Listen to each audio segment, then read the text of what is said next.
Hi, my name is Alexis Pacheco. I am 22 years old and I am majoring in elementary education in pursuit of a career in teaching. I graduated from Desert View High School in 2020. I was born and raised in Tucson, Arizona, and have lived here my entire life. I knew that I wanted to attend the University of Arizona because I wanted to stay close to home and be near my family. I am the first person in my family to ever attend college, so I knew that having my support system close was going to be important, especially since I felt very lost in my journey. I first found out about the University of Arizona's Native Student Outreach Access and Resiliency, Native SOAR, through my advisor. She suggested the course to me because I needed to complete one more course for my general education credit, and I had expressed how I wanted to find a gen ed that involved something with teaching. The University of Arizona requires students to take a variety of courses labeled as general education as part of their undergraduate degree. These courses cover subjects outside of your major to help build critical thinking skills as well as exposing you to new ideas. I believed that Native SOAR was a perfect course to choose because as someone that is pursuing becoming a teacher, I wanted to build a connection with students that may come from different backgrounds other than my own. In the beginning of the school year, I felt intimidated because I did not have a connection to Native American culture, nor was I too familiar with it. I was worried about not fitting in. I also felt a lot of anxiety about becoming a mentor to someone because I felt so lost in my own life. As a first-generation student, I felt that I did not have a lot to offer to incoming students. I had just come back from my gap year, and I was not completely used to campus life due to the beginning of my college journey taking place during the pandemic. I felt like I was entering a brand new world again. How could I be a mentor when I myself felt like I needed one? I knew that I needed to shift my mindset and believe in myself as well as educate myself. Luckily, I was surrounded by such a wonderful community of people in this class. The structure and dynamic of this class was different than anything I had ever experienced. I remember on the first day of class, each instructor introduced themselves, and the one thing that stuck with me was that there was a connection between all of them.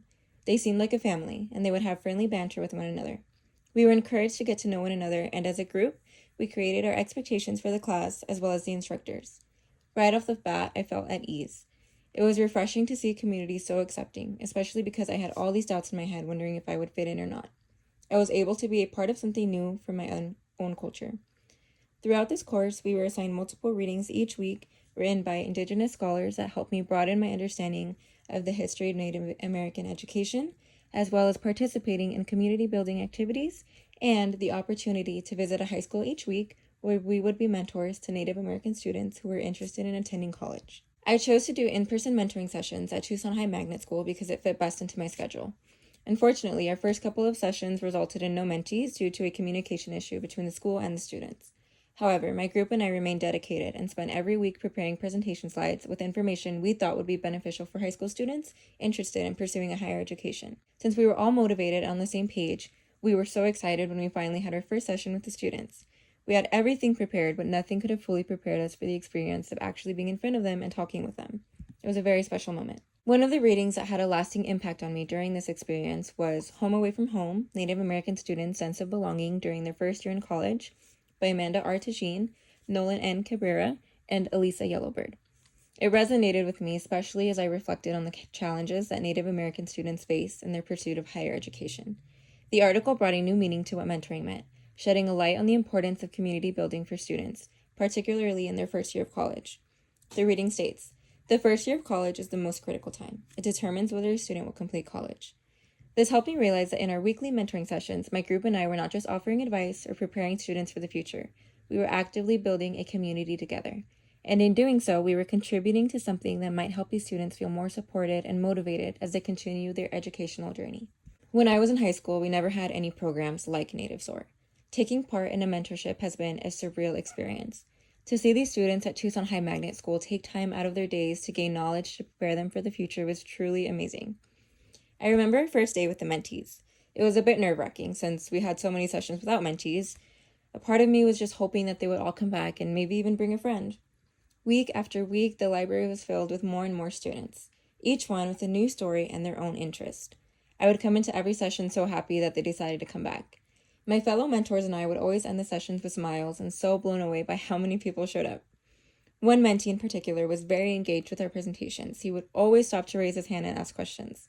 It kept me on my toes because he was asking me questions that I was not prepared for. It made me realize how important these conversations and sessions were. Indigenous Knowledge Realized, Understanding the Role of Service Learning at the Intersection of Being a Mentor and a College-Going American Indian by Christine A. Nelson and Natalie R. Youngbull was a text that perfectly encapsulates the experience of mentorship in Native SOAR.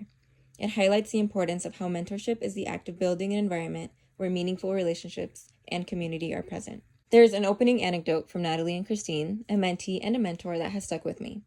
Natalie mentioned that her mentor made her feel important, not through words, but through the way she showed genuine care for Natalie's well-being and academic success. This idea has stuck with me throughout my time as a mentor. I believe the best support a student can receive is to be seen and feel heard, to know that someone truly cares about their journey, not just the end result, especially when they are surrounded by statistics of Native American students having the lowest percentage rate of attending college. Part of my role was to ensure these students weren't defined by those numbers. Not only was it important to put in the time and research on giving them the proper resources and information about college, but by connecting with them on a personal level and keeping them engaged. My mentors and I kept a document on every mentee's name as well as their interest. We wanted our mentoring sessions to feel relevant to what they were passionate about, whether that was pursuing college or a trade school. Not only did the readings in this course help me better understand how to be a mentor, but it also helped me feel less lonely in my own college journey. A Complex Path to Haudenosaunee Degree Completion by Stephanie J. Waterman is an article that showcases a study done on 12 Haudenosaunee college graduates and their path to degree completion. Each participant shares stories about how their family was the driving force behind why they decided to complete college. What struck me most were the stories about how their families were the driving force behind their decision to finish college. A participant in the study named Shannon shares her reasoning as to why she decided to enroll to college. Quote, "Because nobody else did. I was the first one in my family to graduate from our 4-year college. I was the first one," end quote. Reading this really hit home for me. Both my parents are from Mexico, and they did not have the opportunity to enroll into a university or college. Enrolling into college for so many people is bigger than just them. It's about breaking generational barriers and paving the way for other family members to feel that they can do it too.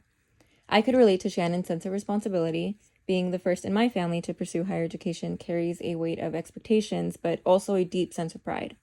This reading shows that higher education is not just an individual journey, but a journey that is shared with and motivated by those who came before us. I feel very appreciative to Native SOAR for allowing me to connect with people in a way I did not know was possible. This course gave me the opportunity to help high school students navigate their educational journeys, as well as deepen my understandings of Indigenous culture and the history of Native American students and education. It's an experience I will cherish and never forget. When I first began this journey, I thought that I was not fit to be a mentor. However, as the weeks went on, I found myself growing more confident. Native SOAR helped me see that mentorship is not about having all the answers, but about being present, listening, and offering support. Mentoring is more than just sharing knowledge, but it is also about building relationships and fostering a sense of belonging.